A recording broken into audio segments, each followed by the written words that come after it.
श्री स्वामी समर्थ। जय जय स्वामी समर्थ। अनंत कोटी ब्रह्मांड नायक राजाधिराज योगीराज अक्कलकोट निवासी सद्गुरु श्री स्वामी समर्थ महाराज की जय। कसे आहात सर्व स्वामी भक्तांनो? तुम्ही सदैव आनंदी राहा हीच स्वामींच्या चरणी प्रार्थना। तुमच्या सर्व चांगल्या इच्छा स्वामी महाराज पूर्ण करो आणि आजचा दिवस तुमचा आनंदात जाओ ही स्वामींच्या चरणी प्रार्थना। प्रथम तुम्हा सर्वांचं खूप खूप मनापासून स्वागत आहे तुमच्या अनुभवांनी बनलेला भक्त आम्ही स्वामींचे या चॅनलमध्ये। मित्र आणि मैत्रिणींनो, श्री स्वामी समर्थांची ज्या भक्तावरती कृपा होत असते त्या भक्ताचे आयुष्याचा भार हे साक्षात ब्रह्मांड नायक श्री स्वामी समर्थ चालवत असतात। ज्या भक्ताने मनापासून निशंक मनाने निस्वार्थ भावनेने श्री स्वामी समर्थांचे चरण पकडलेले आहेत, त्यांच्या भक्तीचा एक मार्ग निवडलेला आहे, त्या भक्ताच्या आयुष्याचा संपूर्ण भाग, त्या भक्ताच्या आयुष्यामध्ये दुःख अडचणी संकटे सर्व काही स्वामी त्या भक्ताला बाहेर काढत असतात प्रत्येक अडचणीतून। मित्र आणि मैत्रिणींनो, काही लोकांचं असं मत असतं की ईश्वराची भक्ती करायला लागल्यानंतर खूप दुःख येतात, अडचणी येतात, संकटे येतात, परंतु असं नसतं। कारण ज्या वेळेस एखाद्याचा जन्म होत असतो त्याच वेळेस त्याचे प्रारब्ध त्याच्या बरोबर जन्म घेत असते। त्यामुळे तुम्ही ईश्वराची भक्ती करा किंवा करू नका तरी देखील त्या भक्ताला त्याच्या कर्माचे भोग हे भोगावेच लागत असतात। परंतु फरक मात्र एवढा असतो की ज्या वेळेस एखादा व्यक्ती स्वामी सेवेत येतो किंवा कोणत्याही ईश्वराच्या भक्तीमध्ये येत असतो तर त्यावेळेस त्या भक्ताचा संपूर्ण आयुष्याचा भार ह्या त्या देवाला चालवावा लागतो। कारण त्या देवाचं दायित्व बनतं त्या भक्ताने त्याचं आयुष्य त्या ईश्वराच्या भगवंताच्या चरणाशी ठेवलेलं असतं। मित्र आणि मैत्रिणींनो, श्री स्वामी समर्थांच्या ज्या लोकांनी स्वामींच्या भक्तीचा मार्ग निवडला तर त्या भक्ताचा आयुष्याचा भार हे स्वामी चालवत असतात। याचं एक आज मी तुम्हाला जिवंत उदाहरण सांगणार आहे। म्हणजे आजचा जो अनुभव मी तुम्हाला सांगणार आहे तो याच विषय अनुभव आहे। आणि एका आईला श्री स्वामी समर्थांची भक्ती आणि स्वामींवर असलेला विश्वास कसा जिंकतो तर मित्र आणि मैत्रिणींनो, आज मी जो तुम्हाला अनुभव सांगणार आहे हा अनुभव एका काकूंचा अनुभव आहे। आणि त्यांचा अनुभव म्हणजे त्या स्वामी सेवेत खूप वर्षापासून स्वामी सेवा करतात, त्यांचा विश्वास आणि त्यानंतर त्यांची मुलगी, त्यांच्या मुलीला देखील काही वर्ष म्हणजे लग्न झाल्यानंतर मूल वगैरे होत नव्हतं तर त्यांनी त्या विश्वासाने तिला स्वामींच्या सेवेत लावली आणि तिला सांगितलं की माझा विश्वास स्वामींवर भरपूर आहे आणि तू फक्त प्रयत्न कर। चला तर मग त्या काकूंचा जो काही अनुभव आहे त्या काकूंच्या शब्दामध्ये मांडूया। काकू सांगायला सुरुवात करतात, सर्वात प्रथम तुम्हा सर्वांना श्री स्वामी समर्थ। जय जय स्वामी समर्थ। माझे नाव ज्योती पाटील आहे आणि मी राहणारी नरोळी नवी मुंबई येथील आहे। आणि महत्त्वाचं म्हणजे की माझी मुलं सर्व काही आयुष्यामध्ये सेटल आहेत, माझी मुलगी देखील जॉब करते। परंतु असं झालं होतं की ज्या वेळेस आपलं मुलीचं लग्न वगैरे होतं तर त्यावेळेस काही दिवस गेल्यानंतर चाहूल लागते ती बाळाची। प्रत्येकाला असं वाटतं की आपल्या घरामध्ये एखादं लहानसं बाळ यावं आणि नेमकं माझ्या मुलीच्या बाबतीत देखील असंच झालं। ती जॉब वगैरे करत होती, काही वर्ष निघून गेली लग्नाला 2-2.5 वर्ष झाल्यानंतर असं झालं की घरची लोक म्हणायला लागली की तुला बाळ कधी होणार, तुमच्या दोघांनी म्हणजे आम्हाला बाळ हवं आहे। तर त्यावेळेस म्हणजे 1 वर्षानंतरच त्यांना म्हणजे दोघांनी ट्राय करायला सुरुवात केलं होतं, परंतु बाळ काही होईना। लग्न झाल्यानंतर त्यांनी कोणत्याच प्रकारे काही वापरलेलं वगैरे काहीच नव्हतं। त्या दोघांना देखील बाळाची खूप आवड होती, त्यामुळे त्यांनी असं कोणताच निर्णय घेतलेला नव्हता। ते दोघेही जॉब करत असून सुद्धा त्यांना हवं होतं बाळ, त्यामुळे त्यांनी सुरुवातीला लग्न झाल्यानंतर 2.5 वर्ष नैसर्गिकरित्या बाळ होतंय का यावरतीच त्यांनी सर्व काही म्हणजे त्यांचं चालू होतं। परंतु 2.5 वर्ष लग्नाला झाली परंतु बाळ काही होईना। मग त्या दोघांनीही विचार केला की आपण हॉस्पिटलमध्ये जाऊया, दवाखान्याचा वैज्ञानिकाचा आपण सहारा घेऊन त्या दृष्टिकोनातून आपण प्रयत्न करूया। आणि त्यानंतर दवाखाना देखील चालू करण्यात आला। दवाखाना चालू होता, सुरुवातीला डॉक्टरांनी सांगितलं की आपण औषध उपचार करूया आणि त्यावरती तुमची प्रेग्नन्सी राहतोय का ते पाहूया म्हणजे। आणि ज्या वेळेस ते डॉक्टरांनी सांगितल्यानंतर त्या दिशेनेच प्रयत्न चालू झाले। डॉक्टरांचा उपचार तर चालूच होता, परंतु फरक मात्र काहीही पडत नव्हता. त्यामध्येच 1-1.5 वर्ष निघून गेलं, परंतु काहीच नाही. आणि त्यानंतर लग्नाला 3.5 वर्ष झाली.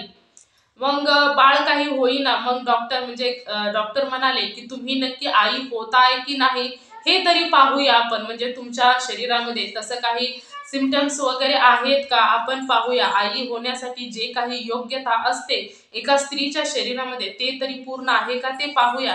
आपण दोघांचंही चेकअप करूया. परंतु माझ्या मुलीला खूप भीती वाटत होती या सर्व गोष्टींची, की आपण अशी ट्रीटमेंट वगैरे करायची तर म्हणजे ती खूप घाबरून जायची. त्यामुळे असं होतं की तिला खूपच ती रडायची वगैरे. तर मी तिला सांगायचे की तू घाबरू नकोस, मी खूप वर्षापासून स्वामींची भक्ती करते, तर तू देखील स्वामींची भक्ती कर.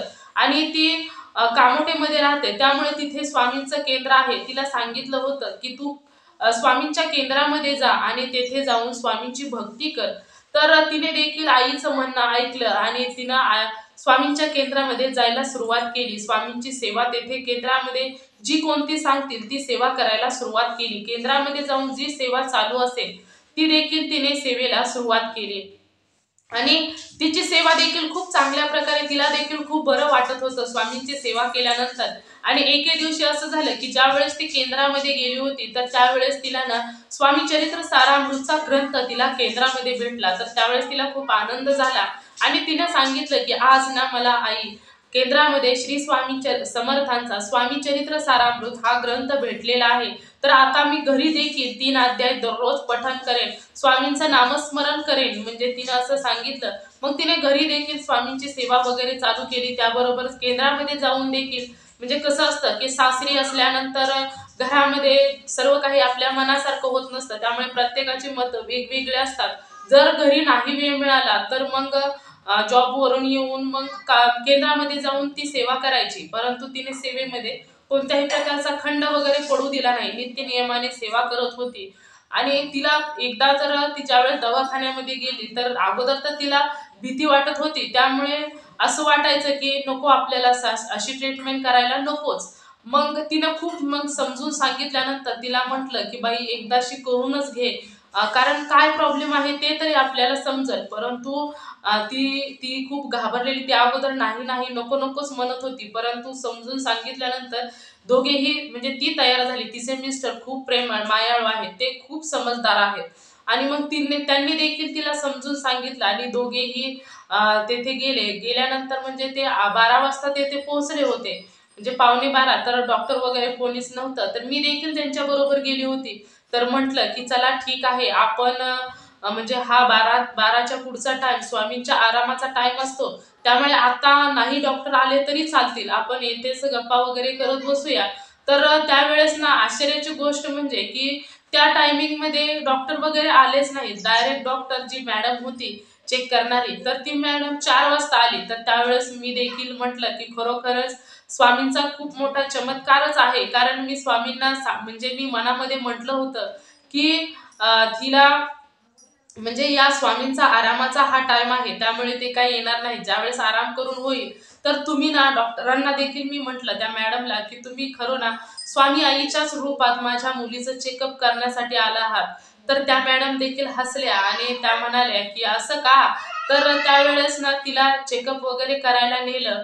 तर असं तर चेकअप हे 2 वेळाच केलं जातं, परंतु तिचं ना चेकअप 4 वेळा केलं, परंतु तिच्या त्या चेकअप मध्ये काहीच समजत नव्हतं. डॉक्टर देखील म्हणजे आश्चर्यचकित झाले की एवढं 4 वेळा चेकअप करून देखील काहीच समजेना. त्यावेळेस मग ती देखील थकली. ती म्हणली की बस झालं, आता मला काहीही करायचं नाहीये.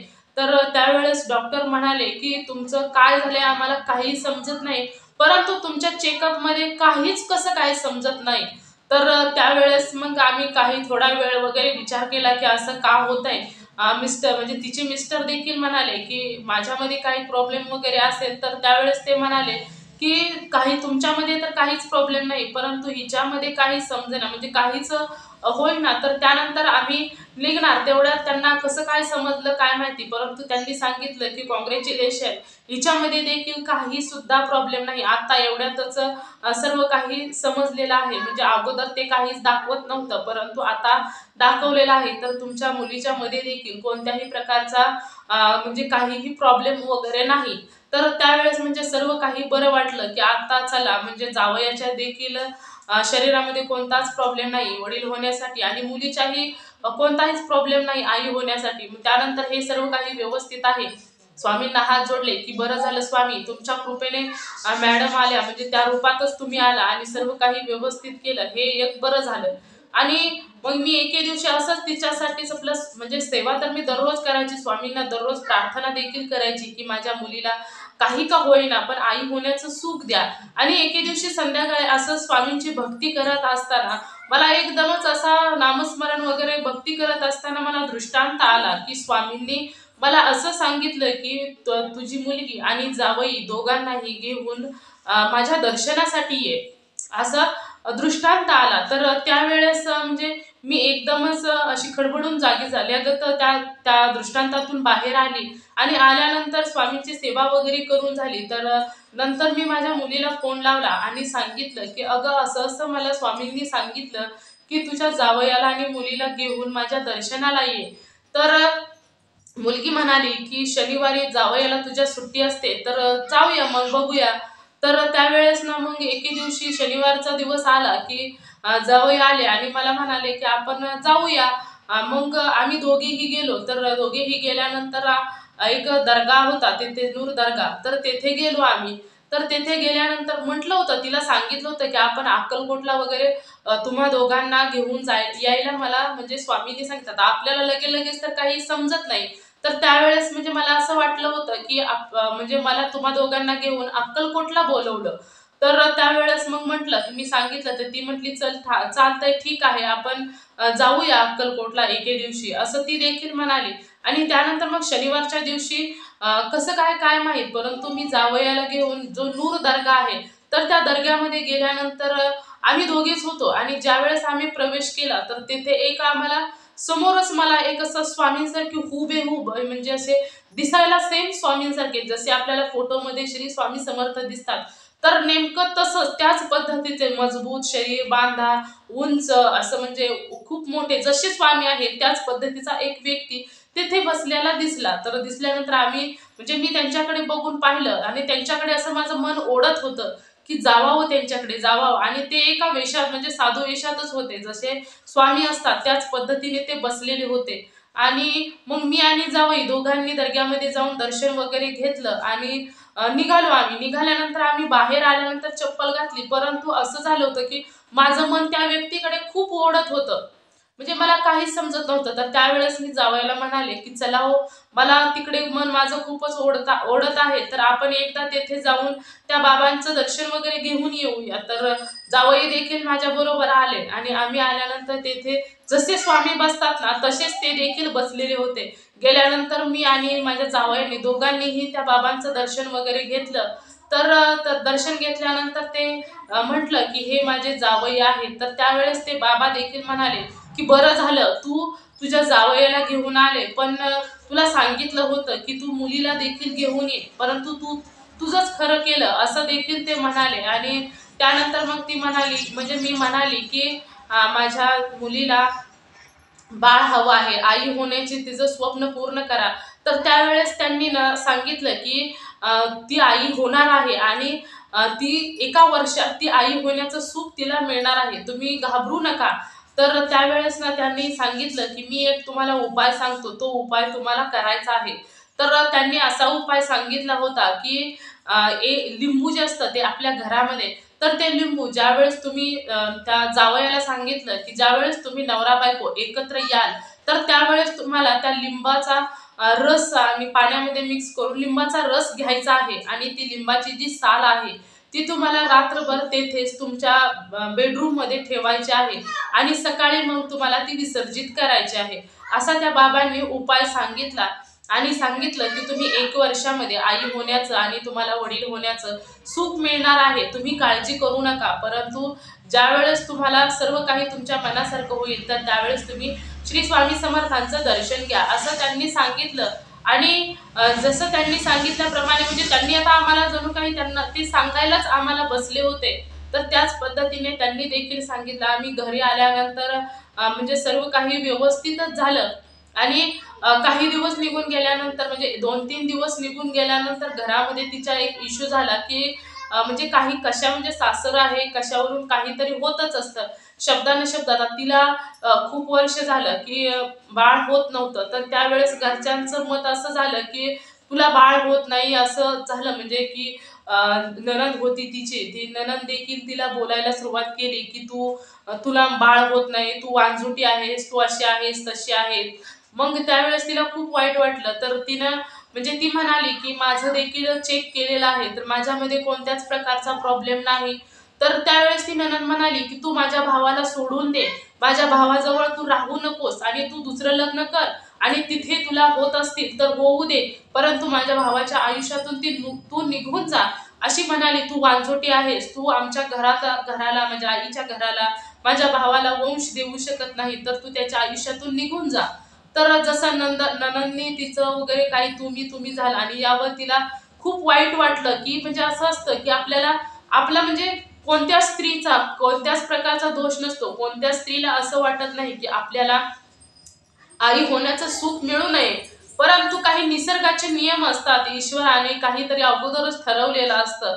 म्हणजे प्रत्येकाच्या आयुष्यामध्ये काही ना काही प्रॉब्लेम्स असतात, असा कोणीही नाही की त्याच्या आयुष्यामध्ये प्रॉब्लेम्स नाहीत. परंतु काही गोष्टीच्या मर्यादा असतात. बोलताना देखील कोणीही असो, परंतु एखाद्याच्या काळजाला लागेल असं बोलू नये, कारण हे आपल्या हातामध्ये नसतं. आणि नेमकं त्याच पद्धतीने नणंदने देखील खूप काही बोलले आणि त्यामुळे माझ्या मुलीला खूप वाईट वाटलं. आणि एवढं वाईट वाटलं की तिनं म्हणजे सर्व काही अंगावर घेतलं. तिला असं वाटलं की माझा खूप मोठा दोष आहे की मी आई होऊ शकत नाही. जर मी आई झाले असते तर या सर्वांना बोलण्याची संधीच मिळाली नसती. म्हणजे माझंच काहीतरी कर्म खोटं म्हणून म्हणजे तिनं एवढं मनाला लावून घेतलं. ती खूप रडली म्हणजे त्या दिवसभर आणि पूर्ण रात्रभर तिने रडूनच घेतलं. आणि इतकं रडल्यामुळे तिला लूज मोशन चालू झालं. तिला एवढा भयंकर ताप आला की म्हणजे ती अशी म्हणजे अंग असं तिचं थरथर कापू लागलं आणि लूज मोशन चालू झालं. मग तिला दवाखान्यात वगैरे घेऊन गेले. दवाखान्यात तिला सलाईन वगैरे लावली आणि त्यावेळेस त्यामध्ये 1-2 दिवस निघून गेले. तिला सलाईन होती, तिचं काही लूज मोशन थांबत नव्हतं. आणि डॉक्टरांनी काय केलं की तिचं रक्त देखील काढून घेतलं चेकअपसाठी. आणि मग 3 दिवसानंतर तिला घरी सोडलं. तिच्या शरीरामध्ये जरा तिचं सर्व काही व्यवस्थित झालं. आणि घरी आल्यानंतर म्हणजे आता ही एवढं तिने स्वतःला त्रास करून घेतला, त्यामुळे घरामध्ये सर्व काही शांततेचंच वातावरण होतं. कोणी काही बोललं नाही. ती आल्यानंतर म्हणजे जसं ती घरामध्ये इश्यू झाला त्या 4 दिवसातच स्वतः डॉक्टरांनी फोन केला आणि सांगितलं की तुमच्या घरामध्ये गुड न्यूज आहे.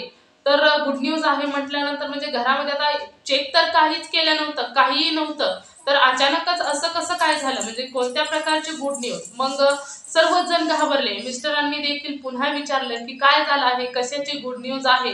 तर डॉक्टर म्हणाले की तुम्ही वडील होणार आहात, तर तुमचं अभिनंदन. आणि तुम्ही दोघेही आई वडील होणार आहात. तर त्यावेळेस ना म्हणजे घरच्यांना हे खरंच वाटलं नाही की हे असं कसं होईल, की अगोदर अजून तर काहीच नाही. आणि तर त्यावेळेस डॉक्टरांनी सांगितलं की तुम्ही कोणत्याही दवाखान्यामध्ये जा, तर तुम्हाला तुमच्या घरामध्ये एक बाळ येणार आहे. तर त्यावेळेस घरच्यांना विश्वासच बसला नाही. तर त्यांनी काय केलं की तिला दुसऱ्या दवाखान्यामध्ये नेले. तर दुसऱ्या दवाखान्यामध्ये नेल्यानंतर तेथे देखील तिचं चेकअप करण्यात आलं. तर त्यावेळेस तेथील डॉक्टरांनी सांगितलं की ही प्रेग्नेन्सीची नुसती सुरुवात आहे, परंतु तुमची सून ही प्रेग्नेंट आहे. ही सुरुवात जरी असली तरी ती प्रेग्नेंट आहे आणि तुमच्या घरामध्ये बाळ हे येणारच आहे। त्यानंतर मग सर्व काही व्यवस्थित झालं, म्हणजे सर्वांच्या इच्छा पूर्ण झाला स्वामींच्या कृपेने। तिनं अगोदर देखील काही वर्ष तिचा दवाखाना हा चालूच होता, परंतु त्याने काहीच फरक पडला नाही। जवळजवळ तिचा 3 वर्ष दवाखाना चालू होता, परंतु जेव्हा ती स्वामींच्या सेवेमध्ये आले आणि स्वामींच्या सेवेमध्ये आल्यानंतर तिला सर्व काही आई होण्याचं सुख देखील मिळालं। आणि स्वामींनी दृष्टांत दिला होता, जे दर्ग्यामध्ये बसलेले होते तर त्यांनी सांगितलं होतं की तुम्ही एका वर्षामध्ये तुमच्या मुलीला आई होण्याचं सुख हे मिळणारच आहे। आणि तिथून आल्यानंतर काही दिवसातच, म्हणजे काही दिवस म्हणजे 1 महिना सुद्धा झाला नाही, तर त्यावेळेसच ही गुड न्यूज मिळाली। म्हणजे जणू काही ते अगोदरच स्वामींसारखे दिसणारे हुबहूब स्वामीच होते ते, असं तर मी 100% म्हणू शकते। आणि त्यांनी अगोदरच सांगितलं होतं आणि नेमकं याच पद्धतीने तिला आई होण्याचं सुख देखील मिळालं। तिची प्रेग्नन्सी एवढी छान गेली, तिला कोणत्याही प्रकारचा त्रास वगैरे काही सुद्धा झाला नाही। पण एवढं मात्र होत होतं की तिला जेवण वगैरे जात नव्हतं, तर त्यामुळे असं वाटायचं की तिचं बाळ खूपच अशक्त होतंय की काय, कारण तिला जेवण करायचं म्हटलं की तिला उलट्या वगैरे मळमळ वगैरे खूप जास्त व्हायची, त्यामुळे ती जेवणाची टाळाटाळ करत होती। तर तिनं जेव्हापासून ती प्रेग्नंट राहिली होती तेव्हापासून ती तारक मंत्र घरामध्ये म्हणायची आणि त्यानंतर तारक मंत्राचं पाणी घ्यायची, दररोज तारक मंत्राचं पाणी प्राशन करायची, विभूती लावायची, स्वामींचं नामस्मरण करायची। या सेवा तिने डिलिव्हरी होईपर्यंत चालू ठेवल्या आणि तिची डिलिव्हरी झाल्यानंतर तिला एक सुंदर अशी मुलगी जन्माला आली। तर ती मुलगी देखील दिसायला खूप तेजस्वी आणि सुंदर होती। तर ती जन्मल्यानंतर मुलगी 3.25 किलो भरली होती, म्हणजे एवढं तिचं वजन होतं।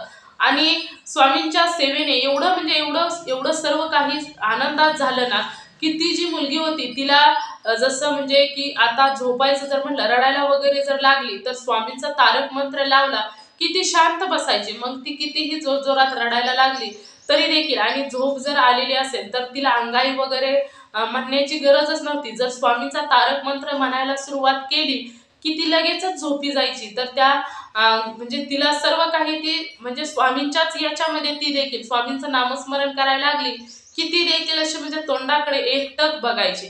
म्हणजे आता ती फक्त 50 दिवसाची आहे, म्हणजे एक सव्वा महिना 1.5 महिन्याची आहे ती आता सध्याला। तर तिचं म्हणजे एवढं लहान बाळ आणि त्याच्या मनामध्ये एवढं म्हणजे उत्सुकता, ती स्वामींचं नामस्मरण जर करायला लागलं तर लगेचच जिकडे नाव घेतलं जातं तर तिकडे ती वळून बघते, म्हणजे मान अशी फिरवते आणि स्वामींचा तारक मंत्र लावला की ती लगेचच झोपी जाते। म्हणजे एवढं त्या बाळाला, एवढंच लहानसं असून सुद्धा एवढं सर्व काही कळत आहे। आणि आता त्यांच्या घरामध्ये देखील स्वामींची म्हणजे सेवा वगैरे केली जाते। तर त्यावेळेस ना मी म्हणजे माझ्या जावयांना सांगितलं होतं, माझ्या घरामध्ये फक्त श्री स्वामी समर्थांच्या फोटोची पूजा होते। मी स्वामींना देखील असं सांगितलं होतं की ज्या वेळेस म्हणजे माझ्या मुलीला म्हणजे आई होण्याचं सुख मिळेल तर त्यावेळेस ना माझ्या घरामध्ये श्री स्वामी समर्थांची मूर्ती मी आणेन। आणि तर ते जावई मला म्हणाले की मी तुम्हाला श्री स्वामी समर्थांची मूर्ती आणून देईल ज्या वेळेस माझ्या घरामध्ये गुड न्यूज येईल। तर त्यावेळेस काय झालं की म्हणजे आता आम्हाला हे सर्व काही माहीत नव्हतं, परंतु तिच्या घरामध्ये हा इश्यू झाला त्यानंतर तिला देखील मी समजून सांगितलं। तिने मला रडून सांगितलं होतं की मला अशी अशी घरची म्हणत आहे। तर त्यावेळेस मी तिला सांगितलं होतं की तू घाबरू नकोस, श्री स्वामी समर्थ तुझ्या बरोबर आहेत। तर स्वामींवर विश्वास ठेव, कधीच घाबरायचं नाही। जिथे स्वामी आहेत ना तिथे सर्व काही व्यवस्थित होतं। तर ते देखील मी तिला सांगितलं होतं। आणि त्याच दिवशी म्हणजे 2-3 दिवसातच तिला दवाखान्यातून डॉक्टरांनी रक्त चेक करूनच सांगितलं की ती आई होणार आहे। तर त्यावेळेस ना माझे जावई माझ्या घरी श्री स्वामी समर्थांची मूर्ती घरी घेऊन आल्यानंतर म्हणजे मला एकदम काहीच सुचत नव्हतं। तर ज्यावेळेस श्री स्वामी समर्थांची मूर्ती पाहिली तर अचानकच म्हणजे मला रडू येऊ लागलं आणि डोळ्यातून आनंदाश्रू येऊ लागले। त्यांनी मला न सांगता सुद्धा मला हे समजलं की ती आई होणार आहे। आणि म्हणजे त्यांना मी अगोदर सांगितलेलं होतं की ज्यावेळेस तुमच्या घरामध्ये गुड न्यूज येईल तोपर्यंत मला श्री स्वामी समर्थांची मूर्ती घरी आणणार नाही। आणि जावयाने मूर्ती आणली तर त्यावेळेस मी समजून गेले, माझ्या मनामध्ये पटकन आलं की काहीतरी गुड न्यूज आहे। परंतु त्या अगोदर 2-3 दिवसच मुलीने फोन करून सांगितला होता की असा असा इश्यू झाला, परंतु त्यानंतर सर्व काही व्यवस्थित झालं। म्हणजे मला एवढं मी आनंदाने भारावून गेले की माझ्या मुलीच्या आयुष्यामध्ये सर्व काही व्यवस्थित झालं आणि हे सर्व स्वामींच्या कृपेने झालं। हे माझ्यासाठी खूप महत्त्वाचं होतं आणि माझा विश्वास जिंकला।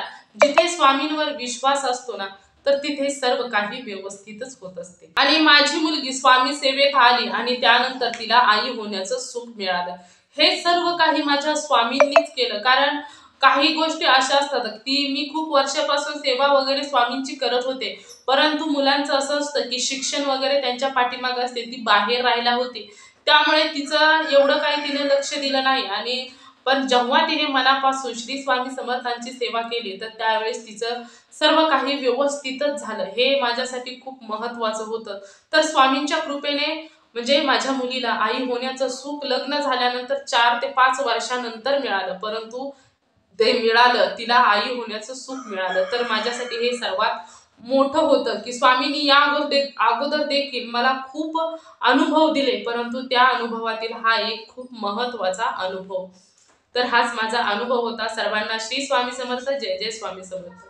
तर मित्र आणि मैत्रिणींनो, बघा या काकूंचा अनुभव। प्रत्येकाला वाटतं की काही दिवस लग्न झाल्यानंतर लगेचच आस लागते, ती बाळाचीच लागते, की प्रत्येकाला वाटतं की आपल्या घरामध्ये एक लहानसं चिमुकलं बाळ यावं, परंतु सर्व काही गोष्टी आपल्या हातात नसतात। त्यामुळे जर ईश्वराची साथ असेल, जर ईश्वराची भक्ती जर तुम्ही करत असाल तर अशा गोष्टी अडचणी म्हणजे काही होत असतं की आपल्या आयुष्याचा जो भार आहे ते श्री स्वामी समर्थ चालवत असतात आणि नेहमी जे काही आहे ते हे नक्की घडतच असते। परंतु काहीतरी कमी व्हावं, आपल्या आयुष्यातील दुःख संकटे याला काहीतरी कमतरता व्हावी यासाठी ईश्वराची भक्ती करणे हे मात्र खूपच गरजेचे आहे। की स्वामींसाठी कोणतीच गोष्ट अशक्य नाही, स्वामी सर्व काही अशक्य हे शक्य करणारे आहेत। त्यामुळे ब्रह्मांड नायक श्री स्वामी समर्थ यांची भक्ती मध्ये येण्यासाठी सुद्धा काहीतरी भाग्य असावं लागतं, स्वामींची त्यामध्ये सहमती असावी लागते। कारण स्वामींच्या इच्छेशिवाय काहीही होऊ शकत नाही। कारण स्वामी या जगाचे ब्रह्मांडाचे चालक मालक पालक आहेत, त्यामुळे स्वामींच्या इच्छेशिवाय काहीही होऊ शकत नाही।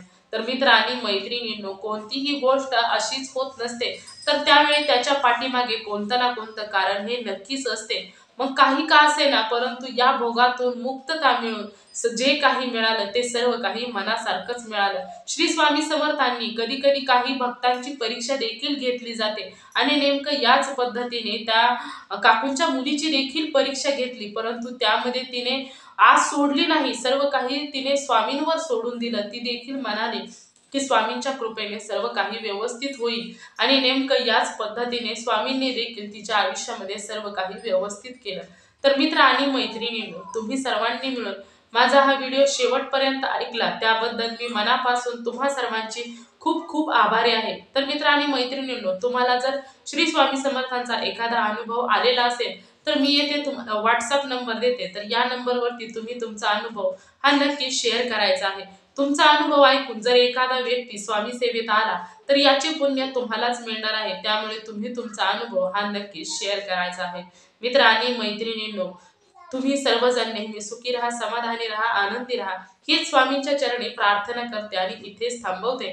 तुम्हा सर्वांना श्री स्वामी समर्थ, जय जय स्वामी समर्थ, धन्यवाद। पुन्हा भेटूया श्री स्वामी समर्थांच्या अशा एखाद्या सत्य अनुभवाबरोबर। तोपर्यंत श्री स्वामी समर्थ, जय जय स्वामी समर्थ। नेहमी हसत राहा, सुखी राहा, समाधानी राहा आणि स्वामींचं नामस्मरण करत राहा। धन्यवाद। श्री स्वामी समर्थ।